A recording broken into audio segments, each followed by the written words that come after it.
Alô pessoal, meu nome é Elias Jabur e vamos começar mais um episódio de Meia Noite Pequim. Bora lá?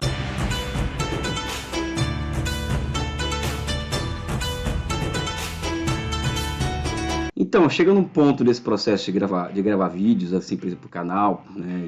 E, enfim, todo esse projeto que envolve a TV Grabois e esse canal em particular, em que no início existiam pautas assim pré-definidas muito claras, ou seja, vamos tratar da questão do trabalho escravo, por exemplo, que é uma fake news que paira na cabeça aqui das pessoas do Ocidente quando se relaciona a China e processo de desenvolvimento econômico, né?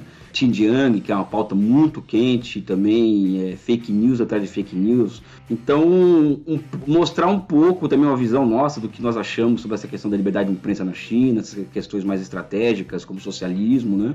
E também vai chegando-se a um patamar, por exemplo, que as pessoas pedem a nós, assim, para responder algumas polêmicas, né? Então eu fui muito cobrado na semana passada para fazer aquele vídeo da nossa última conversa sobre o artigo do Piketty, né? Eu fui muito honesto quando eu disse que, não estava afim de entrar nessa polêmica e tal, enfim, teve alguma repercussão, fiquei super feliz com a repercussão, mas também não tem como fugir disso, né? Não é somente uma questão de gostar ou não de polêmica, né? Todos sabem o que eu acho de polêmicas, né? Mas vai passando o tempo, né? O projeto ele vai ganhando força e visibilidade e os pedidos começam a chegar com muita frequência. Do nada, às vezes, como aconteceu com o Piketty, aparecem demandas como a de hoje. Então, do nada, muita gente, olha, Elias, fala do seu último livro.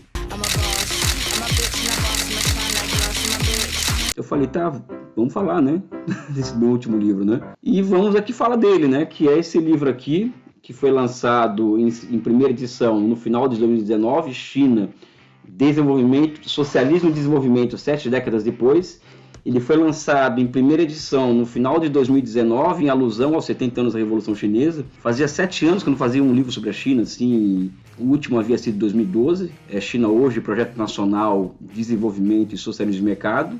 Aí, por conta desses 70 anos da Revolução Chinesa, nós decidimos fazer um compilado de artigos de estudos meus com alguns amigos que eu tenho, alguns parceiros intelectuais. Montamos o livro. O livro foi um sucesso, a primeira edição. Então nós passamos para uma segunda edição, que é essa que eu mostrei aqui para vocês, em que inclui artigos, entrevistas, enfim. Mas antes de falar desse livro aqui, eu queria contar aqui algumas histórias muito rápidas, né? Esse livro ele é resultado de um processo, né? É um processo em que eu basicamente acabei me consolidando com uma produção, por exemplo, nas principais revistas de economia do mundo. Eu já tenho artigos publicados sobre a China, também no Brasil, nas principais revistas de economia no Brasil também eu tenho artigos publicados. Eu virei meio que figurinha carimbada junto com o professor Beluso em artigos no jornal Valor Econômico, na revista Carta Capital. Aliás, é uma honra imensa fazer dupla com o professor Beluso, né? Ele prefacia alguns dos meus livros, tanto ele quanto o meu mestre Armei Mamigonian, e também o nosso saudoso Domênico Lossurdo, que bombou de visibilidade por conta de uma entrevista do Caetano Forte, que ele fala do Domênico Lossurdo. Eu sempre gosto de lembrar para as pessoas que o Domênico Lossurdo, eu tive a honra de tê-lo como prefaciador do meu livro China Hoje, Projeto Nacional, Desenvolvimento e Socialismo de Mercado. E já tem outros livros escritos sobre a China. Eu escrevi um em 2005 para 2006 sobre as infraestruturas, e além desse aqui que está aqui em mãos, que eu vou comentar daqui a pouco. Esse ano ainda lançarei um livro pela editora Boitempo, junto com o Alberto Gabrielli, em que faremos uma discussão de fundo sobre essa questão do socialismo e a China. Farei um vídeo sobre isso, e também ano que vem, na Routledge, uma editora inglesa, sairá um livro meu de Alberto Gabrielli discutindo economia socialista de uma forma mais geral, né? Mas o que é esse livro aqui, né? Já comentei aqui que é um projeto de compilação de artigos, entrevistas que eu fiz de 2015 para cá. E rola algumas coincidências. Por exemplo, já faz alguns anos que eu tenho percebido que a China ela tem se movido de forma muito particular e que demandava novas sínteses conceituais e teóricas, né? Então, quem lê esse livro, por exemplo, vai ver um Elias que busca uma abordagem basicamente estruturalista do processo de desenvolvimento da China, em que eu faço artigos, que eu trabalho com autores como Keynes, como Gershon Krohn, como Albert Hirschman, Inácio Rangel, Arthur Lewis, eu tento fazer, tanto eu e meus amigos, né, tentamos montar abordagens heterodoxas para compreender a China, até o Elias, que larga um pouco essa abordagem, mais de combinar autores heterodoxos e estruturalistas, né, para tratar a China como uma nova formação econômico-social, né? Isso significa que, sendo uma nova formação econômico-social, a grande questão passa a saber quais são as leis que regem essa nova formação econômico-social. Eu sempre digo, por exemplo, que eu tenho passado, eu vou fazer aqui meio que um divã com vocês, nos últimos anos, por uma dupla disruptura intelectual, né? A primeira disruptura intelectual foi a percepção, e aqui tem entrevista que eu trato disso daqui, tem alguns artigos que eu trato disso, em que eu percebo que em 1978 surge na China uma nova classe de formações econômicas sociais, que eu chamo o socialismo de mercado. Então eu abordo aqui entrevistas, artigos sobre isso, não é? Então essa é a primeira disruptura. Então eu meio que abandono os teóricos da economia, da teoria do desenvolvimento, da teoria de Estado desenvolvimentista, para trabalhar essa questão dessa nova formação econômica e social. E o que acontece no meu caminho intelectual mais recente, que vocês vão perceber também na segunda edição desse livro, com artigos sobre o que eu chamo de nova economia do projetamento, que é um conceito que eu estou lançando para compreender a China hoje, né? Eu trabalho com a ideia também de que o conceito ele se manifesta no real, né? Então é impossível que em 40 anos de movimento real e rápido, novas sínteses teóricas, conceituais e categoriais não sejam necessárias, até porque teoria e história não caminham separados, né? Então tanto o conceito de formação econômico-social quanto essa noção, esse conceito que eu estou tentando inaugurar de nova economia do projetamento, acaba que respondendo a essas questões que eu venho levantando nos últimos anos e que estão contidas nesse livro aqui. Quem tiver acesso, aliás, www.anitagaribaldi.com.br, vocês vão ter acesso a esse livro, né? E vem assim a minha chamada segunda disruptura intelectual, que é a percepção do seguinte: a China ela lança políticas industriais proativas a partir dos anos 2000, 2006 principalmente, e essas políticas industriais proativas fez surgir dentro das grandes empresas estatais, o que eu chamaria de inovações tecnológicas disruptivas. Essas inovações tecnológicas disruptivas, isso no meu pensamento e em cima de uma série de estudos que eu tenho feito, aliás, muito, né? Não é fácil fazer pesquisa no Brasil, né?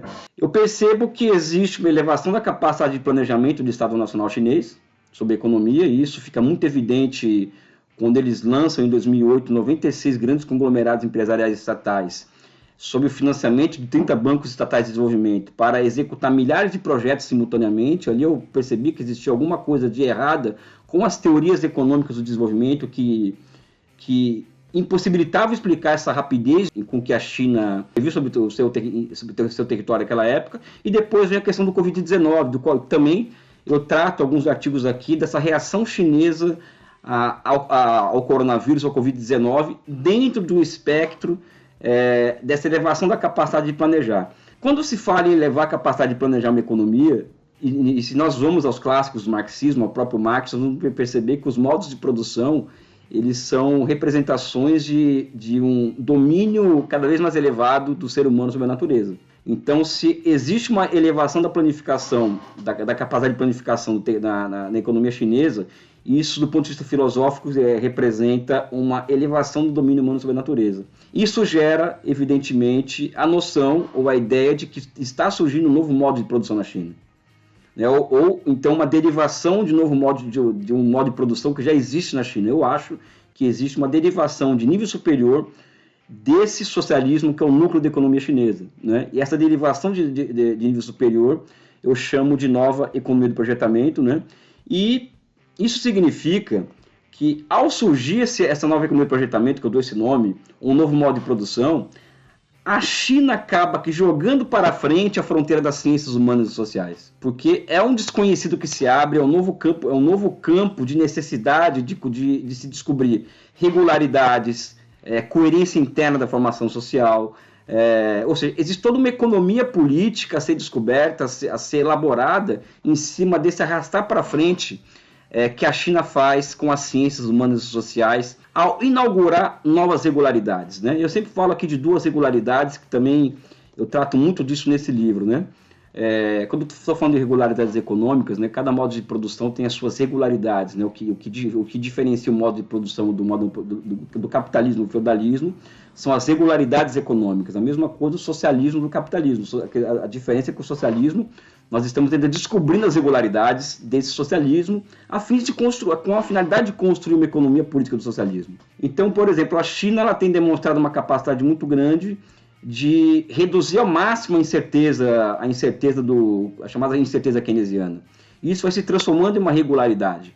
Então isso explica a retomada de crescimento IV. Aqui no Ocidente, o investimento privado condiciona o crescimento econômico, também condiciona politicamente os estados nacionais. Se o setor privado fizer greve de investimento, governos caem, como acontece no Brasil, no governo Dilma, não é? E na China, essa incerteza é quase zero, porque são as empresas estatais as geradoras de demanda, geradoras dos ciclos de acumulação. Então, é uma regularidade que nós descobrimos e que nós lançamos como parte dessa nova economia de projetamento. E também essa capacidade, uma outra regularidade, para ir encerrando a apresentação desse livro aqui, que nós tratamos desse livro e vai ser aprofundado nos próximos, que é a possibilidade de se ter 2 milhões de engenheiros e economistas de projeto com uma capacidade muito grande, tanto de fazer com a tarefa de colocar a China em emparelhamento, em catch-up com os países capitalistas centrais em matéria de ciência, tecnologia e inovação. Em outras palavras, o socialismo só o será de fato quando ele passar aos países capitalistas em nível de produtividade de trabalho, não é? E também o papel desses engenheiros de projeto de circunscrever o desemprego a uma circunstância restrita ao capitalismo. Então isso demonstra, aí eu acabo que me remetendo a Inácio Rangel, que é um autor que eu gosto muito, né? Há um livro que ele lança chamado Elementos de Economia do Projetamento. Então eu leio aquele livro umas 8, 9 vezes, porque é um livro muito difícil, e ali eu consigo perceber algumas regularidades que ele via na União Soviética, do projeto Sputnik, na reconstrução europeia, né? E ali abre luz para que eu possa entender a China hoje, né? Então a China hoje é uma economia baseada em grandes projetos, e um projeto ele é muito mais do que uma relação custo-benefício, né? Um projeto ele guarda uma relação custo-benefício baseada na razão. Daí a China ser uma sociedade que eu chamaria guiada pela ciência, né? E o projeto, né, é a encarnação da transformação da razão em instrumentos de governo. Daí, nova economia de projetamento, que nós só estamos começando essa pesquisa frutífera, já está tendo uma grande repercussão nacional e internacional dessa linha de pesquisa que eu inauguro, eu e meus colegas, né? E está tudo aqui, ó, os primeiros passos dessas duas chamadas disrupturas intelectuais estão aqui nesse livro, que já está em 2ª edição. E para quem pediu, está aqui explicado. Entre no site da editora Anita Garibaldi, adquira o seu. E um forte abraço e até a próxima. Um beijo no coração de todo mundo. Valeu. Todos sabem o que eu acho de polêmicas, né? E quem me conhece sabe que eu não gosto muito de polêmica, eu costumo fugir das polêmicas. Enfim, é um pouco polêmico esse assunto, mas eu gosto, né? Confesso que eu gosto de uma polêmica, tá?